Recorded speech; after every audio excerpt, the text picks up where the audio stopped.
a higher tier. It's war stage tier, the #1 in the war tier, especially Keyboy with just pick off heroes. He's probably the best in the world right now, up there with Yaoi. But we can see here Akatira right away responding to that Valentina pick. Maybe they will secure. Oh no, Yves is already banned. Yves is banned. The pick will be a Claude. So securing a gold lane early, this is a strat or a meta we've seen quite often, especially going into SPS as well. Claude has been such a prio pick, so flexible. DPS, AoE, you name it. But along with that, the Kadira pick, it's quite bold right here. And in the hands of Onic, it can very easily go to both Sans and Keyboy. So it's a very good flex pick, particularly for Onic.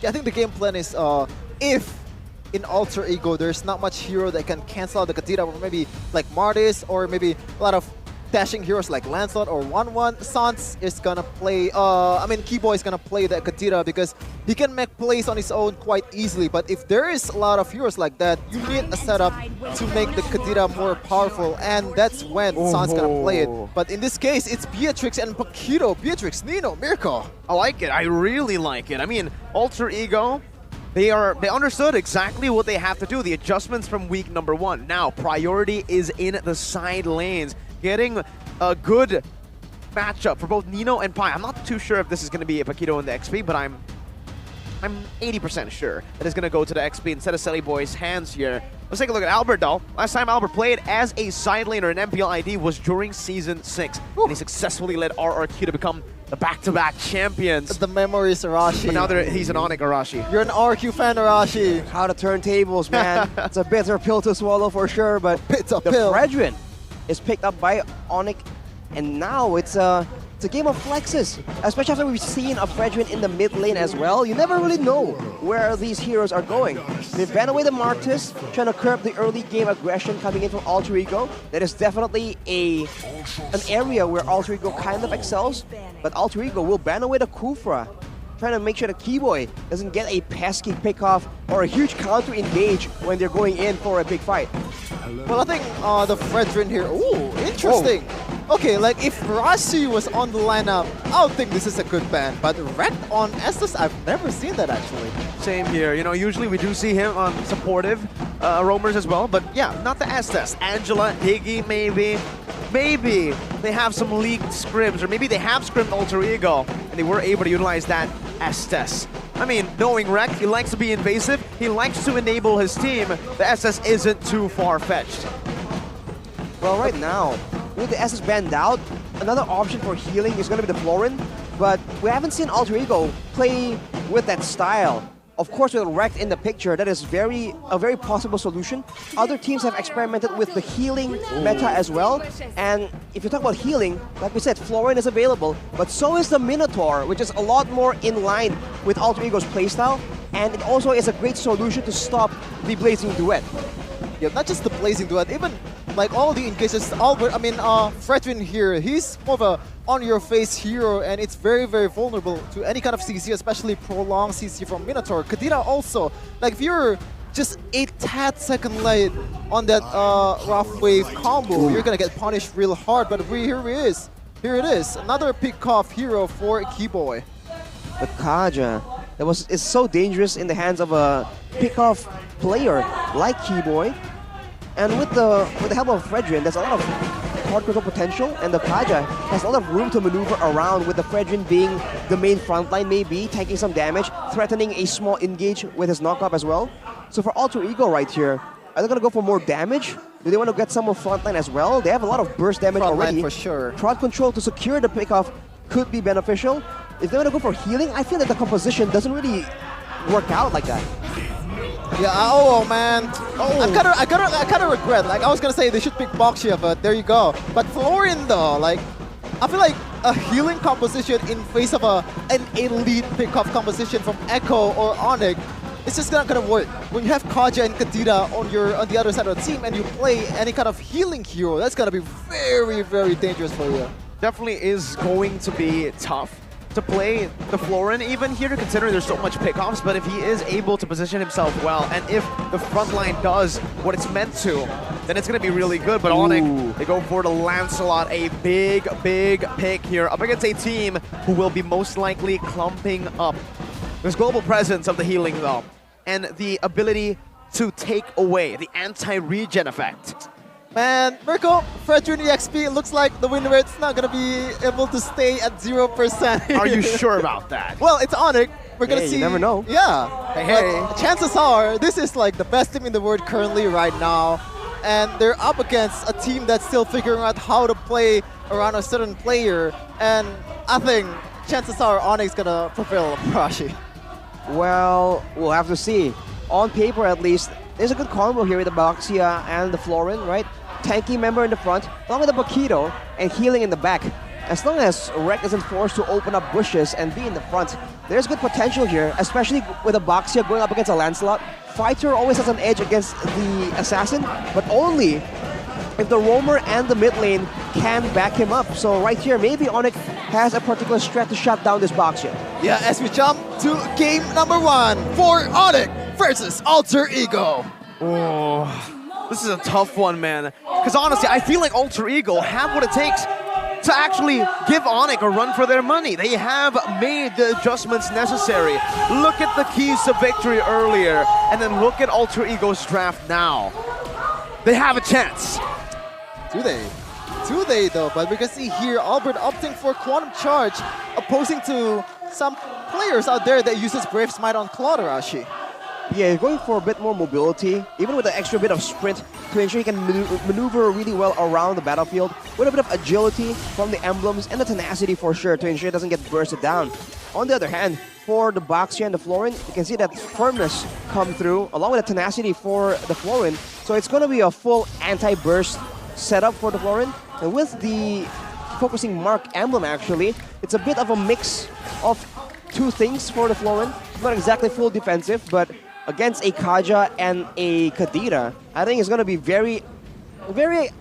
quite wishful thinking for the Florin to be able to mark people that easily. Interesting rotation of Sally Boy, just not mirroring the movement coming in from Kyrie, but goodness gracious, the dashes. A few dashes here and there, still no threat for the kill though. Udil can just walk out of that. But so far, I do think Alter Ego have done a pretty good job at nullifying Onic's early game pressure and presence with the Kadira Kaja. But with a Paquito and a Baxia, that's definitely a lot of pressure. We saw that Pai just very casually went down and almost bursted down San, so that is definitely a big problem. And as the game keeps going, you're going to see it happen even more because a Fredrin and a Paquito, we've seen this matchup oftentimes. In the lane is pretty okay, but there's no way the Fredrin can match to the mobility, the speed at which the Paquito can just go around the map and impact other lanes. Oh my goodness, Sans. Oh, beautiful rough waves into a Petrify. Udil though has stolen the rough waves away as well.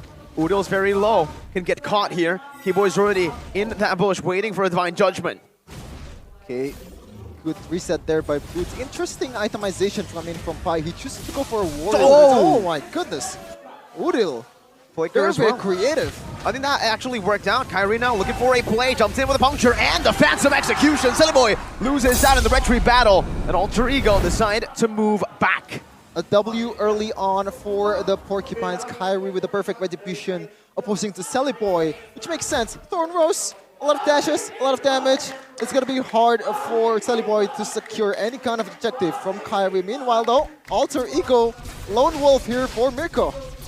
Yeah, Lone Wolf. You want to elaborate a bit on the situation? Like I said, I think Alter Ego have a chance. Maybe not in the objective department, but again, that's not what this composition was built for. Oh, Keyboy! Divine Judgment, bringing Udil back. You used your flicker on me, now I use my flicker on you. Told you, man. Elite pick-off composition, world-class pick-off composition prevails over any kind of Ube strategy any day of the week. Keyboy is just so good at doing that. And now he's getting stunned up, but the damage is done, but you can see Alter Ego, they're going for something else.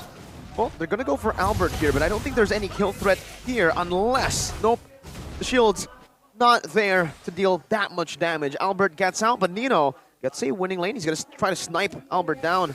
Doesn't get it. Albert is able to recall in time. 1k gold lead early on in this game, courtesy of that Lord, that turtle earlier, and 1 kill for, looks like Sans is going to get another kill in with that rough waves. They make it look so easy. Onic, everywhere on the map, getting picks left and right, and now Sunnyboy is trying to do the same against Albert. Beautiful paddle mirror image. Shield Unity connects, but there's no follow. Oh, Albert jumps back. The British Passion coming down. Albert, wow, still gets out, gets the goal too. It's some fancy feet, fancy footwork from Albert there for sure, but on the other hand, Alter Ego are the team with the better wave clear, better roaming jungle as well, and all the aggressive side laners, but Onic are the ones getting the pickoff, so shows you again the importance of the triple mid rotation. The mid lane, the jungler, and the roamer. If they are able to be a lot more active, the side laners eventually will feel that pressure as well. Onic, having a window of opportunity here, just goes for the turtle and will secure it for free.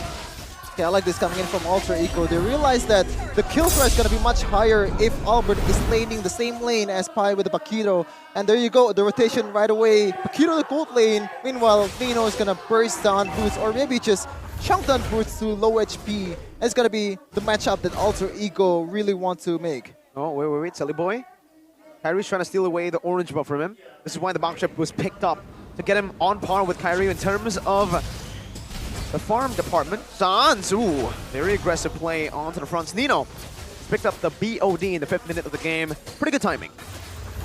Pretty good, but Odil now has the rough waves. They might try and make a play happen with this, but we have yet to see. So far, it seems like the aggressor is going to be Onic. Yeah, Divine Judgment coming down, the Bloom as well, getting Nino back to full. Half HP now, as the turret was able to connect. Now Kyrie jumping to the midst with a puncture as well. Nino should fall here. My goodness, that damage! Sans to the back with a petrify on Turret and Kyrie with a phantom execution. Pi jumping in, but he's not able to find anyone. Jumps in with a few more jabs. Turtles' Poison's used up as well, and Alter Ego are just losing everything. Triple kill, and even the rough waves dodged away. Onic outclassing Alter Ego.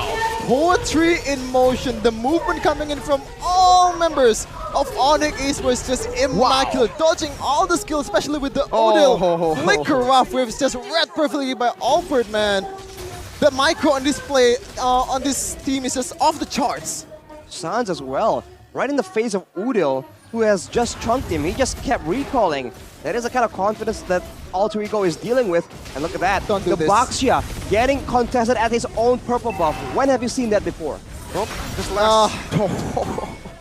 Say goodbye to your buff. Sully Boy tried to go for the retry as well, but it did not work out. And now Kyrie might even actually push the tempo to go to the orange buff, with Keyboy already giving him vision. I think it's a bit too greedy, and Onic will just go to the turtle. It's already enough of a dub. 2 levels up. Oh, three levels up on Sully Boy. Well, there's positives for Alter Ego. They're still staying true to their nature. Not taking any objectives at all, getting dominated by the opposing team. Hashi. Yeah, still no turtles at all. And look at that. Once an early lead is secured, Onic immediately transitions to trying to take out the side turrets, the structures, to ensure that they have even more room to maneuver, even more space for Keyboy to go for those sneaky pickoffs. I was thinking, like, which team actually has a bit of the edge when it comes to compositions in the late game, but even there, for the most part, it seems like Claude is still gonna be a bit more dangerous compared to the Beatrix, because the Beatrix is just very situational. There's so many things you require to get a good team fight out of a Beatrix compared to a Claude. I beg to differ. I don't think it's I think it's oh my goodness, Sans jumps into the back, the British Passion to be used up. Now Nino swaps into the Renner's Apathy, but the Breath of the Ocean stop him in his tracks. Oh, a good shot, but it's only onto Keyboy. He took that for Albert. Back to the point though, I honestly think late game, no, Beatrix definitely has it compared to the Claude. In these skirmishes as well, Nino's gonna have a lot more to say than the Claude. Yeah, I think the gameplay execution is much easier for Alter Ego in the late game, especially when they have a global healing in Florin. But this is Onic we're talking about. Pick off composition, they're the best in the world. There's nothing to worry about. Keyboy and Sun's gonna get the job done. Well, Nino can definitely do some damage. And as you mentioned, the combo essentially is simpler for Alter Ego to just execute, right? Just do damage, stay alive, get the healing in, and you're okay. But the thing is, against a Kadira and a Lancelot, it's going to be such a tall order to try and survive. And Kyrie will be able... No, he won't be able to secure the orange buff, so small wins for Sully Boy. Still, he needs a lot more small wins to get back to equal here. 4-level lead. Some medium wins, maybe. Everyone says Basha is just one of the best junglers in terms of jungling. Maybe but for fair sake. yeah. Not for Selly right now. I think Bane and Baxia is up there, but the fact that he's down 3 levels is just 4 right now. And it's due to this man. It's due to Sans being so active. Taking a look at the Pro Build series right here. He has the lethal ignition, but he has to pull yourself together as one of his choices just to ensure that he can be a lot more aggressive and in a way, right, be a bit more survivable because his skills will be off cooldown more often. Well, I think the better play is there to go for a Weapon Master because you're gonna build the Holy Crystal anyway, and you're looking to burst like a beefy members of Alter Ego. I think Weapon Master suits the composition more, but Sans is opting to go for more plays than more damage. I agree with you if they were to get to the late game. Onic knows they're not going to get to late game. Onic knows they will snowball from the start, and that's why they prioritize cooldown. They just want to keep on getting at Alter Ego. And on the other side, you see the itemization coming in from Boots, Dominance Ice, Radiant Armor. Oh. So already geared in for that late game, long team fight. And even with a Concussive Blast, he's still not going for any sustain items, so relying purely on the Fredrin's built-in sustain and some other emblems to try and survive in the late game. Arashi, I know you were trying to be kind by not mentioning it, but Kevin, I know what you're looking at. 4,671 gold difference? Well, oh, that is nasty. On a Baxia as well, so I don't know, man. It's definitely not an ideal situation for Alter Ego, and now defending the base against the First Lord, how much can Onic go for? Divine Judgment, only on the Selly Boy right now, but it's Rage coming down with the Bloom as well, but it's going to be the Petrify locking him down, so getting the healing as well, though, from the Revitalize. Beautifully done. Alter Ego get the defense here. Meanwhile, Pai taking a mid lane turret. Tier 1 should fall. Nope, unless Kyrie comes in and clears it out. Now Pai, number 1, XP lane, running for his life. Kyrie is taking it real slow. He even just took the purple buff. And now he's looking for Pai as he runs away. He has a sprint as well, but he's not going to utilize it. He knows he's done for unless, nope, there you go. Oh, flicker by Boots, taunt by Boots. And it's the kill for Albert. Nope, for Boots. Well, maybe I was wrong, you know. That's the error of Keyboy, choosing the wrong target. But good job for Alter Ego knowing that Keyboy is coming with the conceal and try to put that Divine Judgment onto Selly Boy, the perfect target for Alter Ego to pour the damage from Onic. But here it is. I don't know about Boots. This. He's caught right now, still able to gun him down, but he dashes right into the taunt. Boots takes him out. Now it's an all-out collapse. Wrecked, running for his life, gets caught. Mega kill for Kyrie. One kill picked up by Alter Ego onto Albert though, but at this point he is not the main problem at all. With 4 members still available, Onic goes for a bit more right here, and Alter Ego needs to be very careful because the Divine Judgment is still available. Okay, Kyrie just taking some damage, and Sans knows. Bro, come on. The pest is gonna bail him out. Like, this is... I'm not gonna lie, I don't really like the recall here because, like, it wastes your passive, man. Like, I know you're trying to deal some psychic emotional damage. Yeah, emotional damage, but, you know, like, save your passive. Come on. Hey, when you're as good as Sans, you don't need to save your passive. Your passive saves for you. What? Oh, you have another passive. Close enough. Well, on that note, on the recalls and the passive, I feel like the fact that Sans does this so often is a bit, you know, it's probably just for dominance, but it's also a bit of a mind game because again and again, there have been times where Sans is recalling, right? And people think, oh, this is him doing his thing again. They jump on him, and turns out his team is right behind him. So the fact that he occasionally does this, even though his team isn't around, becomes a bit of a mind game, a bit of a bait for his opponents. But now with the Lord secured, they're going to be back at it again in the jungle, looking for chances to just grab Alter Ego out of their comfort zone. Game fact by Grab here, MPL Season 12, the only player that has used Revitalize is Wrecked. Oh, he's using a flower in too. Another pickoff coming in from Onic. This time around to Pai is 0 for 0. My goodness, this is one of the best EXP in Indonesia. Well, now we know how much damage it takes, right, Arashi? Yeah, I mean, it's a lot of damage, my guy. Now with the Lord coming in, more damage onto the turret. That'll be the first base tower taken away. Keep your eyes out for Keyboy for making it engage. Yeah, Phantom Go by what? Kyrie! One-shot Nito! And just like that, Onic goes to the front. Abraser's Wrath coming down. Wreck forced to back away. The Blazing Duet. Onic have done it. They've completely destroyed Alter Ego. You were just- saying Oh, what were you man. saying about Beatrix in the late game? It wasn't late game, dude. Well, there is one error from Keyboy, but 13 it minutes? doesn't keep. It's not late game. Doesn't keep Alter Ego's hopes alive until the late game, and Nino doesn't have any kind of chance to prove his damage or showcase his ability